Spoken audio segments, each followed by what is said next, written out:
Silver metal को use करके 1794 में एक कॉइन बनाया गया था। आज उस कॉइन की कीमत है $10 मिलियन। Can you imagine? अब कुछ और मेटल्स की बात करते हैं। हम डेली जो अप्लायंसेस यूज करते हैं उनमें आसानी से पाया जाने वाला मेटल है कॉपर। हमारे घर में जितने भी इलेक्ट्रिकल अप्लायंसेस होते हैं उनमें कॉपर प्रेजेंट होता है। कॉपर की डिस्कवरी ने ह्यूमन की लाइफ्स में इतिहास ही रचा दिया।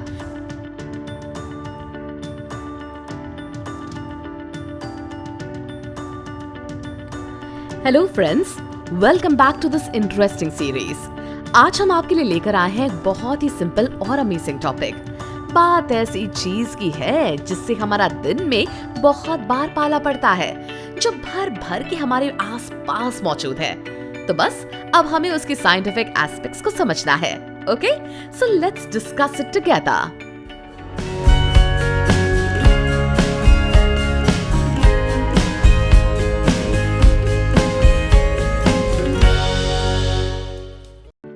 शुरुआत करते हैं एक अमेजिंग फैक्ट से। क्या आपको पता है यूनिवर्स में जितनी भी एलिमेंट्स हैं उनमें से 75% मेटल्स होते हैं। यस, 75%। इमेजिन! लगभग सारे मेटल्स आपस में बहुत सी कॉमन प्रॉपर्टीज शेयर करते हैं। अगर किसी भी मेटल को तराशो और कट करके किसी शेप में ढाल दो तो वो शाइन करता ही है। साथ ही सारे मेटल्स इलेक्ट्रिसिटी और हीट कंडक्ट करते हैं। मतलब हीट और इलेक्ट्रिसिटी दोनों उनसे इजीली पास हो सकती है।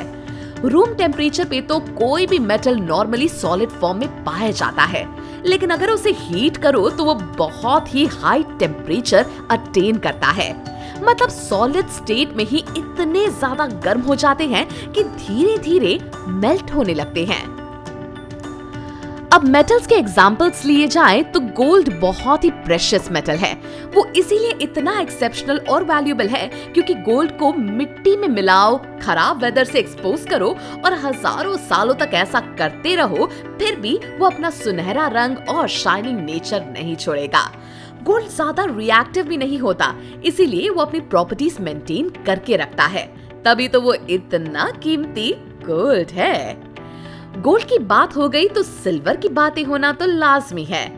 सिल्वर मेटल को यूज करके 1794 में एक कॉइन बनाया गया था। आज उस कॉइन की कीमत है $10 million. Can you imagine? Known as the flowing hair silver dollar, ये कॉइन सबसे पहले बनाया गया यूएस डॉलर एवर है। हालांकि अब कोई सिल्वर या गोल्ड से कॉइन्स बनाता नहीं है क्योंकि वो इतने प्रेशियस मेटल्स जो बन गए हैं। अब कुछ और मेटल्स की बात करते हैं। हम डेली जो अप्लायंसेस यूज करते हैं उनमें आसानी से पाया जाने वाला मेटल है कॉपर। हमारे घर में जितने भी इलेक्ट्रिकल अप्लायंसेस होते हैं उनमें कॉपर प्रेजेंट होता है। कॉपर की डिस्कवरी ने ह्यूमन की लाइफ्स में इतिहास ही रचा दिया।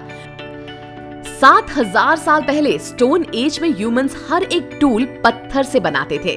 कुछ सालों बाद ये डिस्कवरी हुई कि पत्थर से कॉपर एक्सट्रैक्ट किया जा सकता है।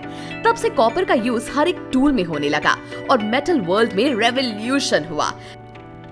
फिर ह्यूमंस ने ही तरकीब लगाकर ये खोज की, अगर कॉपर को थोड़ा और स्ट्रॉन्ग बनाना है तो उसके साथ ब्रॉन्ज ऐड किया जा सकता है। तब से ब्रॉन्ज का यूज भी काफी बढ़ गया। आज के जमाने में कॉपर को ही मजबूत मेटल माना जाता है क्योंकि आज इसका इस्तेमाल भारी भारी इलेक्ट्रिकल केबल्स में होता है।